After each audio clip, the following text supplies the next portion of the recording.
Hello भाइयों, नमस्कार। मैं आप लोगों को एक बीमारी के विषय में बताऊंगा जो बहुत ही महत्वपूर्ण बीमारी है और अधिकांश लोगों को ये बीमारी हो जाती है, जिसका नाम है पैरालिसिस।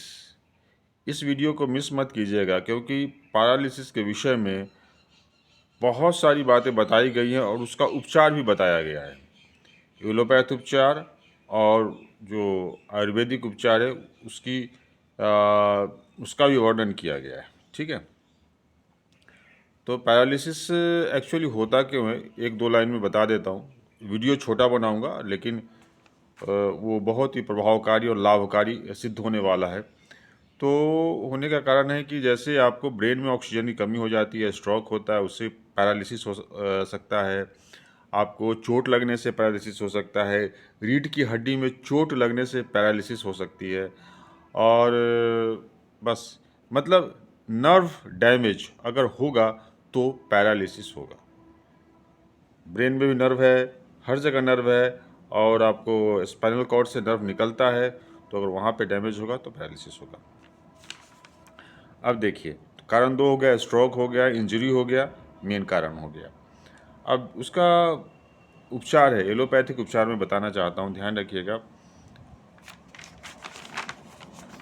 एक होता है कि उसमें इन्फ्लामेशन हो जाता है, एडेमा हो जाता है, इन्फ्लामेशन होता है।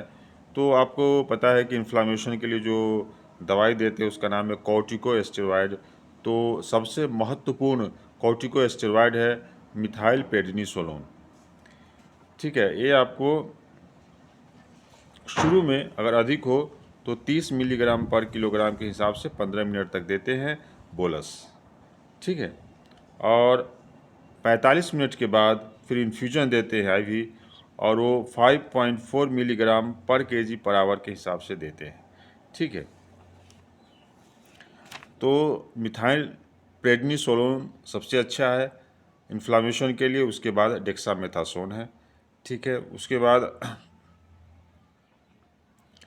आपको बीपी लो करने के लिए नीबिविलोन देते हैं, एक टेबलेट पर डे देते हैं, 2 वीक्स तक देते हैं। आपको अगर दर्द होता है वहाँ पे तो ब्रूफेन देंगे सबसे कम, लेकिन अगर बहुत अधिक दर्द होता है तो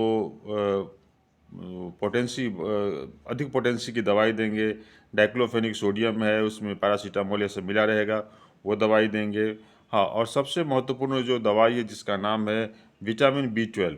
तो शुरुआती दौर में तो ये देंगे, कॉर्टिकोस्टेरॉइड है, आपको जो भी है दवाइयाँ देंगे। लेकिन जब थोड़ा ठीक हो जाएगा, इन्फ्लामेशन ठीक हो जाएगा, तो हम लोग विटामिन पे आ जाते हैं। तो मल्टी विटामिन भी दे सकते हैं। और मोस्टली इम्पॉर्टेंट जो विटामिन होता है विटामिन B12, जिसकी कमी से पर्नीशियस एनीमिया होता है, फॉलिक एसिड वाला विटामिन देंगे। और विटामिन B12 क्या करता है, आपके नर्व को मजबूत करता है, तो आप न्यूरोबियन भी दे सकते हैं। ठीक है। और उसके बाद तो ये दवाइयों का काम समाप्त हो गया। अब दूसरा बचा फिजियोथेरापिस्ट। पोलियो के केस में फिजियोथेरापिस्ट का, जो पैरालिसिस के केस में जो फिजियोथेरापिस्ट का की जो भूमिका होती है, बहुत ही महत्वपूर्ण भूमिका होती है। क्योंकि उससे क्या होता है कि ब्लड का सर्कुलेशन तेज होता है, और फिर पैर ठीक हो जाते हैं, या फिर जो भी जिस अंग में है वो ठीक हो जाता है। ठीक है। बीपी को कंट्रोल करना बहुत आवश्यक है। इसके लिए जो टेस्ट है, आपको पैरालिसिस के लिए जो टेस्ट है उसका नाम है इलेक्ट्रोमायोग्राम। ठीक है। अब ये तो हो गई दवाइयाँ, जो लंबे समय तक चलेगा वो मल्टीविटामिन को लेना पड़ेगा। और दूसरा है कि दो ही चलती है लंबे समय तक। अगर दर्द होता है तो जब दर्द हो तो आप ब्रूफेन, चाहे डाइक्लोफेनिक सोडियम है, ये सब लीजिए। और आप मल्टीविटामिन लीजिए, 1 महीने में 20 दिन लीजिए, फिर 10 दिन छोड़िए, फिर लीजिए। हमेशा थोड़ा गैप करेंगे तो अच्छा रहेगा। और देखिए, अब सबसे महत्वपूर्ण बताता हूँ खान पान। जो फ्रूट्स है उसमें आप सबसे महत्वपूर्ण फ्रूट है उसमें आप ऑरेंज लेंगे तो अधिक अच्छा रहेगा। मैंगोज है, बनाना है, जिसको शुगर है वो कम ले बनाना। आपको नट्स है, काजू नट्स, नट्स ले, ओलिव ऑयल लें। ठीक है।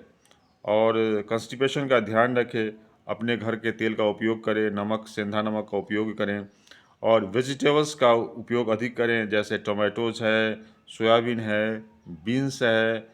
वेजिटेबल्स तो हो गया। मिल्क प्रोडक्ट का उपयोग बहुत करें, वो भी सही है। तो ये सारी चीज़ें आपको ये करेंगी, और एक्सरसाइज का करें और योगा करें, कपाल भारती है, अनुलोम विलोम है, भस्त्रिका है, ये सब करें, तो सब मिला जुला करके और तनाव कम ले, तब जा कर के पैरालिसिस ठीक रहेगा। ठीक कभी नहीं होगा पूर्ण रूप में, लेकिन ठीक रहेगा, आपको चलने में दिक्कत कम होगी। और सबसे इसमें जो महत्वपूर्ण बात है, ऑक्सीजन की बातें हैं। अगर ऑक्सीजन का लेवल आपके शरीर में बैलेंस रहेगा, मतलब कि आप योगा करते हैं, प्राणायाम करते हैं, एक्सरसाइज करते हैं, तो जो ब्रेन में है वो ब्लड का सर्कुलेशन बढ़ेगा, ऑक्सीजन की मात्रा संतुलित होगी, और फिर आपका जो ये स्ट्रोक है वो कम होगा, या फिर जो पैरालिसिस है उसकी समस्या धीरे धीरे कम होती चली जाएगी।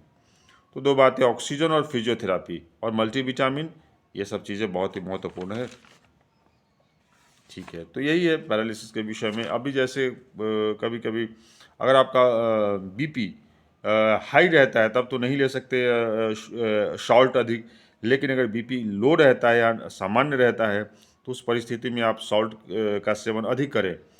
तो सॉल्ट है आपको, फिर आपको सिट्रस फ्रूट है, ये सब बहुत कारगर सिद्ध होगा। जैसे अगर बीपी सही है तो आप दिन में 3 बार जो है वो नमक का उपयोग कर सकते हैं। सेंधा नमक का उपयोग करें, अधिक रहेगा। सवेरे दोपहर शाम पानी में घोल करके आप पी सकते हैं। तो इससे क्या होगा कि आपकी जो समस्या है वो ठीक होने लगेगी। तो अभी तक तो इतना जो महत्वपूर्ण बात है पैरालिसिस के विषय में मैंने बता दी है। आप लोग इस वीडियो को देखिएगा और इसका लाभ उठाइएगा। एक्सरसाइज बहुत महत्वपूर्ण है। जय श्री राम, जय श्री राम।